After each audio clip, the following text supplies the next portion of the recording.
మాచర్లో YCP MLA అభ్యర్థి Pinnelli Ramakrishna Reddy nomination దాఖలు చేశారు.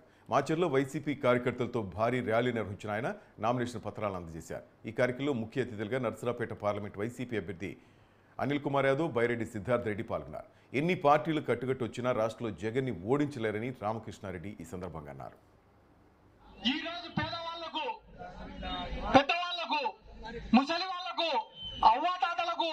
పెన్షన్ ఇస్తుంటే ఆ పెన్షన్ రాకుండా ఆపింది ఇదే నారా చంద్రబాబు నాయుడు. ఎందుకు ఆపావు చంద్రబాబు నాయుడు అంటే, వాలంటీర్లను చూస్తుంటే జగన్మోహన్ రెడ్డి గారు గుర్తొస్తున్నారు కాబట్టి వాలంటీర్లు ఉండకూడదని చెప్పినారు. చంద్రబాబు నాయుడు గారు, మీరు గుర్తుపెట్టుకోవాల్సిన విషయం ఏమంటే, ఎవరైనా ఒకరు ఓటేద్దామని చెప్పి పొద్దున్నే ఇంట్లో నుంచి బయటికి అడుగు పెడితే ఫస్ట్ సచివాలయం కనిపిస్తుంది. సచివాలయాన్ని చూస్తే గుర్తొచ్చేది ఎవరు? 2 అడుగులు ముందుకేస్తే ఆర్బీకే సెంటర్ కనిపిస్తుంది. ఆర్బీకే సెంటర్ ని చూస్తే గుర్తొచ్చేది ఎవరు? ఆ తర్వాత 2 అడుగులు ముందుకేస్తే హెల్త్ సెంటర్ కనిపిస్తుంది. హెల్త్ సెంటర్ ని చూస్తే గుర్తొచ్చేది ఎవరు? ఆ తర్వాత 2 అడుగులు ముందుకేస్తే మినీ గోడౌన్ కనిపిస్తుంది.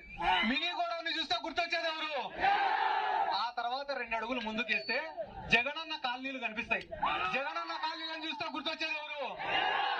అన్ని దాటుకొని పోలింగ్ కేంద్రంకు పోతే పోలింగ్ కేంద్రం ఉండేది నాడు నేడు స్కూల్లో.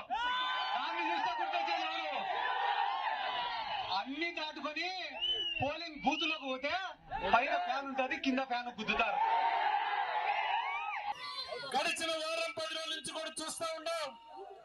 జగనన్న పాదయాత్ర కార్యక్రమాన్ని తీసుకొని అనేక హామీలు కూడా అమలు చేసి ఈ రోజు గడిచిన 5 సంవత్సరాల కాలంలో ఏమేమి అమలు చేశారు అంటూ బస్ యాత్ర పేరుతోటి ప్రజల మధ్యకి వెళ్తా ఉంటే, ఈ రాష్ట్రంలో ఉండే ప్రతిపక్ష నాయకులు చంద్రబాబు నాయుడు బస్ యాత్ర జరగకూడదు, జగనన్నని ఏదో రకంగా ఆపాలని భౌతికంగా నీచంగా దాడులు చేసే నీచ స్థాయికి ఈ రాష్ట్రంలో ఉండే ప్రతిపక్ష నాయకులు దిగజారినారంటే మనల్ని చూసి ఏ రకంగా భయపడుతున్నారో కూడా అర్థమవుతా ఉంది.